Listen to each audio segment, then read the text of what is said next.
Shayla Cabrera thought she was leaving for another routine morning photo shoot, but the doorbell footage told a far darker story because standing just out of frame was Reuben Mavers, a man who had been watching her for weeks, waiting for the moment she stepped outside.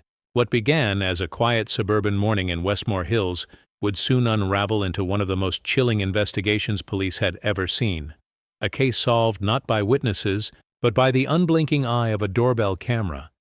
The quiet suburb of Westmore Hills woke up under a soft golden sunrise, the kind that made everything look peaceful and perfect. Birds sang on telephone wires, sprinklers hissed across neat lawns, and the distant hum of cars leaving for work filled the air. On Redwood Avenue, the morning looked especially ordinary, except for one doorbell camera that would soon capture a mystery no one could forget. Shayla Cabrera lived in a tidy white house with blue shutters, freshly painted and decorated with potted succulents near the porch. At 29, she had built a promising career as a real estate photographer, capturing luxury homes and vacation properties for agencies across the state. Her fiancé, Damon Lark, worked from home as a software engineer and often joked that Shayla's pictures sold more houses than the agents themselves. Their life together looked effortless. Two ambitious young people building a quiet future in a clean, safe neighborhood. On that particular morning in April, Shayla woke early to prepare for a routine photo shoot. Her schedule was full, and she seemed cheerful as she moved through her morning rituals. Coffee first, then a quick glance at her planner. Her camera bag sat ready by the door. She had told Damon she'd be home before noon. Everything about the day suggested normalcy, even predictability. At precisely 8:14 a.m., the doorbell camera came to life. The video showed Shayla stepping out in a beige cardigan and jeans, her dark hair tied neatly back. She locked the door, adjusted her camera strap, and turned toward her white sedan parked across the street. The footage was crisp, and her reflection could be seen briefly in the car's window. But as she opened the door, something moved in that reflection. Something faint, like a blur of motion behind her. No one noticed it at first. When detectives reviewed it later, frame by frame, the movement would become chillingly important. It appeared to be a figure, standing by the hedge across the street, too far to make out clearly, but unmistakably human. Neighbors recalled seeing Shayla leave as usual. Nothing seemed strange. One woman even waved at her from across the yard. But what happened between her front step and the end of that street remained a blank space in time, an invisible gap between safety and disappearance. When evening came and Shayla didn't return, Damon began to worry. Her phone went straight to voicemail and her car wasn't in the driveway. He told himself she must have stopped for groceries or gotten delayed at a client's house, but when midnight passed with no word, he called the police. Officers arrived just after 1 a.m. The house was undisturbed, doors locked, nothing missing. Her work laptop sat open on the dining table, showing an unfinished email draft. The refrigerator still hummed quietly, the lights dim.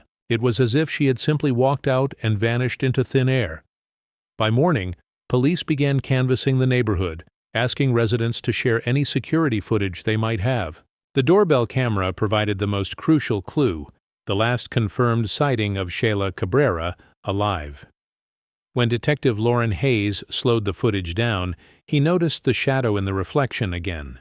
Zooming in revealed a faint pattern across the blur, a patch of blue and white, like a maintenance uniform. Then, for just one frame, a glint of light revealed something more, a small badge pinned near the chest. The text was unreadable except for two letters that looked like part of a name. R.M.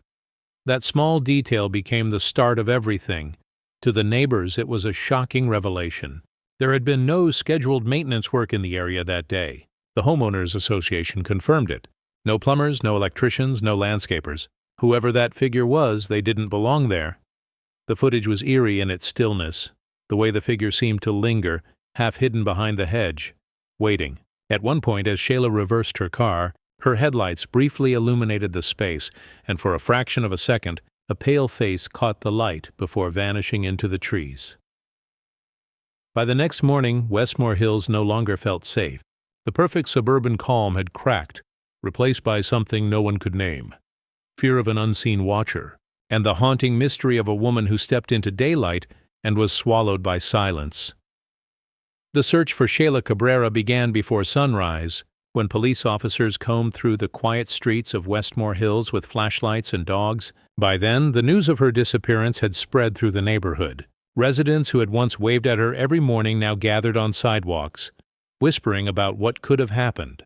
Her fiancé, Damon Lark, hadn't slept. He sat on the front porch, staring down the street as if she might walk up the driveway at any moment.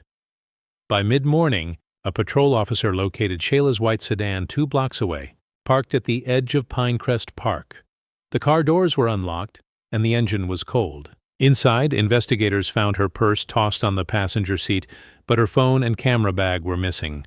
Her car keys were still in the ignition, a detail that immediately raised suspicion. On the steering wheel, a faint trace of blood was visible, barely enough to notice, but distinct under forensic light.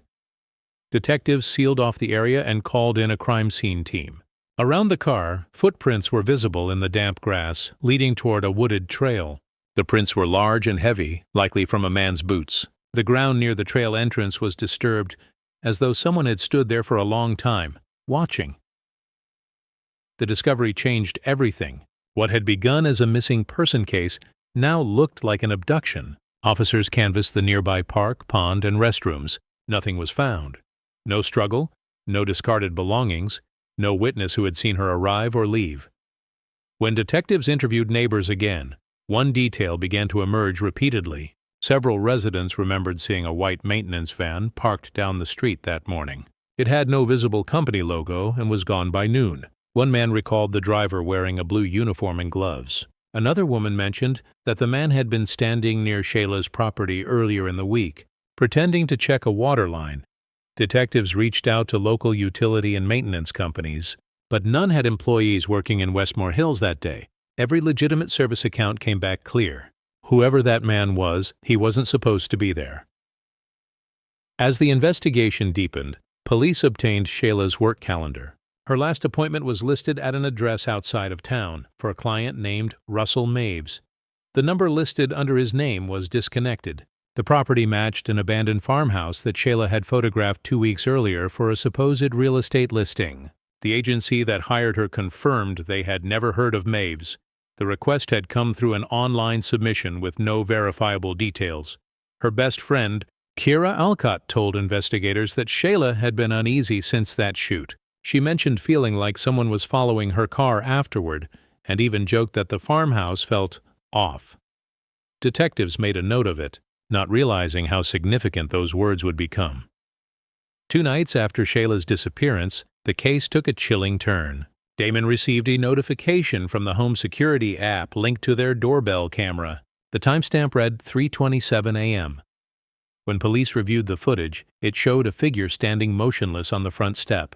The person wore a reflective uniform, blue, with a patch on the chest. The figure's face was obscured by the shadow of the porch light, but the stillness was disturbing. The person didn't knock, didn't move, didn't speak. After several seconds, they stepped backward into the dark and disappeared. That footage shook everyone involved in the investigation. It confirmed one thing beyond doubt. Whoever had taken Shayla was watching her house afterward. It wasn't random. It was calculated. The next morning, patrol cars lined Redwood Avenue as detectives tried to trace the van seen earlier in the week. They collected hours of traffic footage from nearby intersections but found nothing.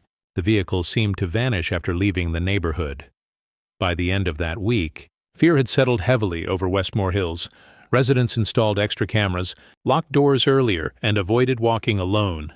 News reporters gathered outside Shayla's home, turning the quiet street into a maze of flashing lights and questions no one could answer. Detectives focused on the one name that kept resurfacing: Russell Maves, a man who didn't exist on any property record, with no digital footprint, no employment, and no address. Yet his name was the only thread connecting the missing photographer to the unknown figure in the doorbell footage. The more they searched, the more it seemed that Shayla had stumbled into something she was never meant to see. And somewhere out there, the man in the maintenance uniform was still watching, waiting, and one step ahead of everyone trying to find her. Detectives spent days poring over Shayla Cabrera's work files, searching for anything that could link her to the mysterious name Russell Maves. When they accessed her cloud storage, a folder caught their attention, titled Old Farm Listing, April. It contained dozens of high-resolution images from a property she had visited 2 weeks before she vanished. The farmhouse in those photos was isolated, surrounded by open land and overgrown weeds. Most pictures showed empty rooms with broken furniture, faded wallpaper, and streaks of sunlight cutting through dusty windows. But one image froze the investigation in place. In a cracked mirror hanging above a fireplace, a reflection appeared faintly in the background. It wasn't Sheila's, it was a man's face, blurred, pale, half hidden in shadow. The digital team enhanced the image and cross-checked it through facial recognition software. Hours later, the result came back. A match to a man named Ruben Mavers, an alias used by a former property manager from another state. His name sounded eerily close to the one in the maintenance badge. R. Maves. Detectives realized that Sheila's appointment had been a trap. Someone had contacted her pretending to be a legitimate client, luring her to a vacant property. She had unknowingly taken his picture, and that small detail might have sealed her fate. Following the lead, investigators traced the farmhouse address to a rural area 30 miles outside Westmore Hills. The property was owned by a deceased landlord, abandoned for nearly a decade. Local deputies joined the search. When they entered the decaying house, the air inside felt stale and cold. Cobwebs clung to the doorways, and the floorboards creaked under their boots. It didn't take long to find something disturbing in the basement. Under a single flickering light bulb, on a rusted work table, lay Sheila's missing camera, its lens cracked, body dented and surface smeared with dried blood. Nearby, half buried under dust, was a small USB drive taped beneath the wooden frame. The drive was sent to the forensic lab. What it contained turned the investigation from mystery to nightmare. The footage on the USB appeared to be recorded directly from Sheila's own camera during her final photo shoot. It started normally, showing her walking through the rooms, focusing her lens on the interior. Her voice wasn't heard, but her footsteps echoed softly as she moved from one room to another. Then, halfway through the video, the angle shifted. The camera jerked slightly as if she had turned quickly in surprise. The last few seconds showed the edge of a door slamming shut, followed by the sound of the camera hitting the floor. The recording went black. Technicians adjusted the audio levels, revealing faint background noise, a man breathing heavily, then a low whisper that seemed to say her name. It was the same voice later identified in other recordings tied to Ruben Mavers. Detectives began to reconstruct the timeline. Ruben had once worked as a property manager in several housing complexes before being fired for harassment and breaking into tenant homes. He had disappeared afterward, creating new identities to access unlisted rental properties. Investigators theorized that he had used Sheila's freelance photography job as a way to meet her, then stalked her afterward. The basement search continued for several hours. In a corner, police found a half-empty duffel bag containing gloves, zip ties, and a set of false maintenance badges, each printed with different company logos and names. One of them, faded and bent, bore the letters R. Maves. It was the missing piece that confirmed he was the man from the doorbell footage. Outside, forensic officers marked tire tracks near the back gate. The treads matched those of a commercial van, the same kind seen by neighbors the morning Sheila disappeared. A burned matchstick lay near the driver's side of the tracks, suggesting someone had stood there, waiting for a moment before leaving. As news of the discovery spread, the community's fear deepened. Detectives realized they were dealing with a man who planned every step carefully, using false identities to move unnoticed. Ruben Mavers had built a life in the shadows, blending in like part of the scenery. Back at headquarters, when investigators overlaid the doorbell footage and the farmhouse image, both reflections showed the same figure, the same build, same uniform, same faint scar under the left eye. The pieces finally connected. Sheila had photographed her own killer without realizing it. But what made the discovery even more haunting was the timestamp on the final file in her cloud storage. It had been uploaded automatically, 2 hours after she was last seen alive. Someone had turned on her camera again, someone who wasn't Sheila Cabrera. When detectives confirmed that Russell Maves was actually Ruben Mavers, a chilling picture of the man began to form. He wasn't just a fake client or a stranger passing through. He was a ghost from the edges of society, a drifter with a pattern. Records showed he had been fired from a property management company 3 years earlier after tenants accused him of entering apartments unannounced, leaving disturbing notes, and even taking items as souvenirs. There were no convictions, Only complaints that never led anywhere because he vanished before charges could be filed. Now, it seemed, he had resurfaced in Westmore Hills under a new disguise. The more investigators dug, the clearer his plan became. Rubin used online real estate listings to find freelance photographers, pretending to be a potential client wanting to sell or rent old properties. He would invite them to meet at isolated locations, often vacant homes, where there were no witnesses or working surveillance systems. Sheila Cabrera had been his latest target. Her professionalism, public portfolio, and contact information had made her easy to find.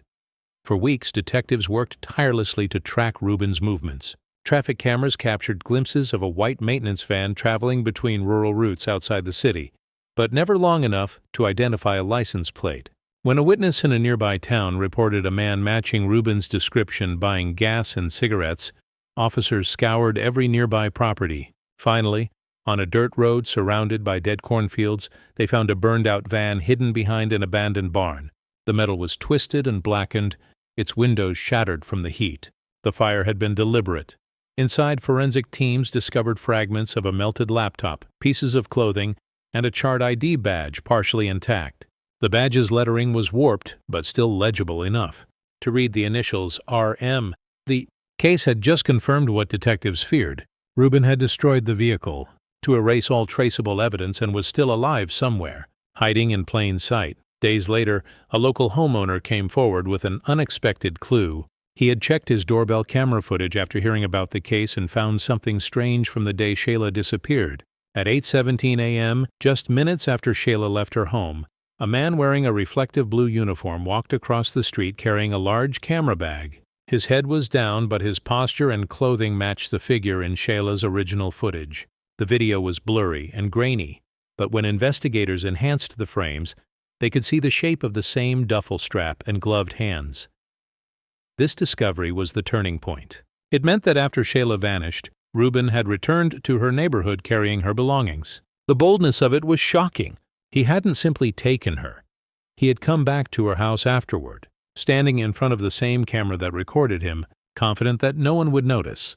The FBI joined the search, using the footage to release a digital reconstruction of his face to the media. Tips flooded in from across the state, some from people who claimed to have seen him hitchhiking, others from small motels where he might have stayed under false names. One credible sighting came from a grocery store in a nearby city, where a clerk remembered a man paying in cash for canned food and asking if the security cameras were working. Meanwhile, detectives examined Sheila's recovered files again, hoping to find a pattern. They noticed that all her last shoots involved properties listed by fake agents with similar phone numbers, each tracing back to prepaid phones purchased under aliases. It became clear that Rubin had been practicing this method for years, possibly targeting other victims who had simply disappeared without anyone connecting the dots. Fear gripped the town. Neighbors boarded their windows at night and stopped answering the door. Reporters called Sheila's home the center of a living nightmare. Damon barely spoke, living in a daze, spending his nights replaying the doorbell footage over and over. Every time he paused the video, his eyes stayed fixed on the faint shadow in the reflection, the man waiting behind the hedge, watching Sheila leave. Rubin had built his crime around invisibility. He used ordinary disguises, wore reflective clothing that distorted security cameras, and stayed mobile, leaving no digital traces. Even his face in the available footage never appeared fully visible, always partly hidden, as if he had learned how to vanish inside the frame. But despite all his caution, one mistake remained. The burned van had a hidden VIN number stamped under the chassis, untouched by fire. It led detectives to a stolen vehicle reported 2 months earlier from another town. The rental papers listed an address in a different city, one that would soon lead police to a basement door and the final revelation of what Rubin had been hiding. The breakthrough in the case came from the unlikeliest place, a small rental house 2 hours away from Westmore Hills. The landlord, a woman named Darlene Voigt, called police after hearing about the ongoing investigation on the news. She reported that one of her tenants, a quiet man who paid cash and went by the name Roy Manor, had been acting strangely. He covered his windows with heavy black sheets, avoided speaking to neighbors, and often left late at night carrying large plastic bags. When she checked his room while he was out, she found a backpack stuffed with burner phones and a maintenance uniform folded neatly inside. The initials stitched on the front pocket were RM. A tactical team surrounded the property at dawn. The small basement apartment was silent, lights off, curtains drawn. After several warnings, officers broke through the door. Inside, the air was stale and cold. The space smelled faintly of smoke and mold, like someone had lived there but never cleaned. The walls were bare except for a corkboard pinned with maps, property listings, and dozens of printed photographs, many showing houses that had appeared in Shayla's photography portfolio. In one corner, beneath a pile of blankets, officers found Ruben Mavers hiding in a storage crawl space. He was thin, dehydrated, and clutching a flash drive in his hand. The arrest brought a sense of relief to everyone who had followed the case, but it didn't answer the biggest question. Where was Shayla Cabrera? Forensic investigators worked through the night, examining the flash drive Ruben had been holding. It contained hundreds of hidden files, images, short clips, and documents stored under coded folders. Many of the images were screenshots from surveillance cameras he had secretly installed in old houses, stairwells, and even driveways. But among them was one folder labeled simply with a date, the day Shayla disappeared. Inside that folder was a single video file, 19 minutes long. The footage recorded on Shayla's camera showed the final moments before she vanished. It began with her filming the interior of a dusty farmhouse, the same one from her last assignment. Then, near the end, a dark figure stepped into the frame. Shayla's hand trembled as she turned toward the sound, the camera panning briefly to a man's shoulder and the edge of a maintenance uniform. The lens dropped, landing sideways, showing only blurred movement. A shadow fell over the frame. For a few seconds, all that could be heard was the faint rustling of fabric and the sound of breathing. Then silence. When technicians enhanced the final seconds, a reflection appeared on a shattered glass cabinet nearby, a man's face staring directly toward the lens. It was unmistakably Ruben Mavers. The evidence was irrefutable. During questioning, Ruben refused to speak for hours. When he finally broke, his confession was cold and detached. He admitted that Shayla had discovered one of his hidden cameras while photographing the farmhouse. He followed her home that day, watching her for weeks before abducting her on the morning she left for work. He claimed it wasn't planned, that it just happened, but detectives knew otherwise. Every movement had been deliberate. The uniform, the van, the burned evidence. Using his confession, police retraced his steps to the rural property where Shayla's camera had first been found. Behind the house, near a tree line, search dogs picked up a scent. Under a shallow patch of soil, partially covered with leaves and debris, they found human remains later confirmed through dental records to be Shayla Cabrera. Her watch was still on her wrist, stopped at 8:46 a.m., the time her car had been abandoned 2 blocks from home. The discovery closed the case, but the horror lingered. Prosecutors charged Ruben Mavers with first-degree murder, unlawful imprisonment, and evidence tampering. During the trial, the prosecution presented the doorbell footage as the haunting centerpiece, the moment that unknowingly captured her killer standing behind her as she locked her door. Viewers across the country would later watch that clip on news reports. Shayla walking into the sunlight, calm and unsuspecting, while a faint figure lingered in the reflection of her car. That final image became symbolic of the case, a reminder that evil can exist quietly, right outside an open door. When the verdict was read, Ruben showed no emotion. He was sentenced to life without parole, though many said no sentence could truly capture the horror he left behind. After the trial, Shayla's family moved away from Westmore Hills, unable to bear the silence of the neighborhood that once seemed so peaceful.